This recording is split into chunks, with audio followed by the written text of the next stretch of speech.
জুলাই মাসে যখন আন্দোলনটা শুরু হলো তখন কিন্তু কোনো একজন ব্যক্তি আদালতে রিট করেছিলেন যেন পুলিশকে গুলি বন্ধ করতে বলা হয় আদালতের কাছে। আদালত ওই রিটটা খারিজ করে দিয়েছিল। আচ্ছা, আওয়ামী লীগ তো আন্দোলনে আসবে না, আওয়ামী লীগ যেটা করবে সেটাকে তো আমরা আন্দোলন বলবো না।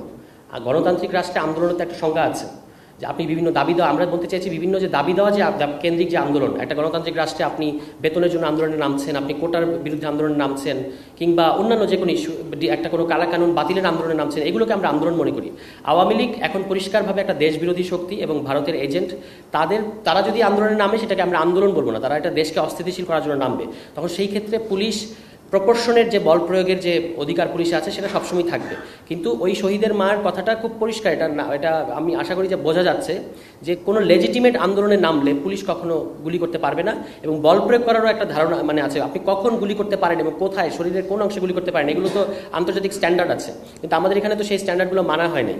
ওনার কথার মধ্যে ওটাই ছিল যে অর্থাৎ তার ছেলেকে যেন আন্দোলনে নেমে লাশ হয়ে ফিরে আসতে না হয়। এবং সেই ক্ষেত্রে যখন আপনাদের এটা ব্যাকগ্রাউন্ড আরেকটা আছে, জুলাই মাসে যখন আন্দোলনটা শুরু হলো তখন কিন্তু কোনো একজন ব্যক্তি আদালতে রিট করেছিলেন যেন পুলিশকে গুলি বন্ধ করতে বলা হয় আদালতের কাছে। আদালত ওই রিটটা খারিজ করে দিয়েছিল।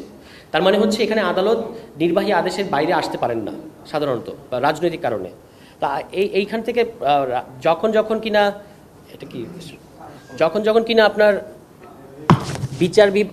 সংসদ মৌলিক অধিকার বিরোধী কোনো আইন করবে, সেক্ষেত্রে বিচার বিভাগ যেন জনগণের পক্ষে মৌলিক অধিকার রক্ষার ক্ষেত্রে ভূমিকা রাখতে পারে, আমরা তার কথার মধ্য দিয়ে শহীদের মার কথার মধ্যে থেকে সেই জিনিসটাই পেয়েছি। কোনটা?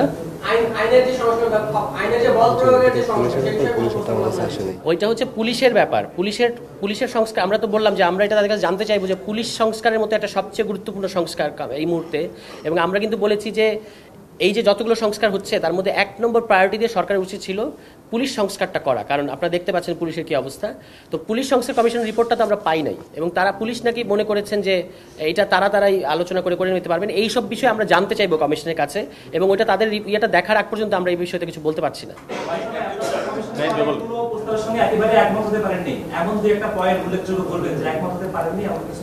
আচ্ছা, এটা আমরা ভেবেছি যে কালকের জন্য থাক, তবে একটা বলা যেতে পারে, যেটা হচ্ছে যে তারা বলেছেন যে ন্যূনতম প্রার্থী হওয়ার বয়স হচ্ছে 21 বছর। আমরা মনে করেছি যে ইট ইজ টু আর্লি, এটা 23 বছর হতে পারে।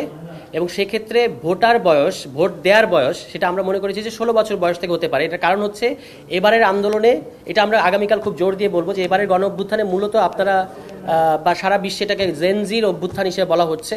তো এই যে তারা এত বড় একটা স্টেক তাদের এবার গণ অভ্যুত্থানের মতো তৈরি হয়েছে, এর পরবর্তী যে বাংলাদেশ এবং আসন্ন যে নির্বাচন, এই নির্বাচনে তারা মতামত দিতে পারবে না শুধুমাত্র এই তাদের 18-র নিচে হওয়ার কারণে। এটা আমরা যৌক্তিক মনে করছি না।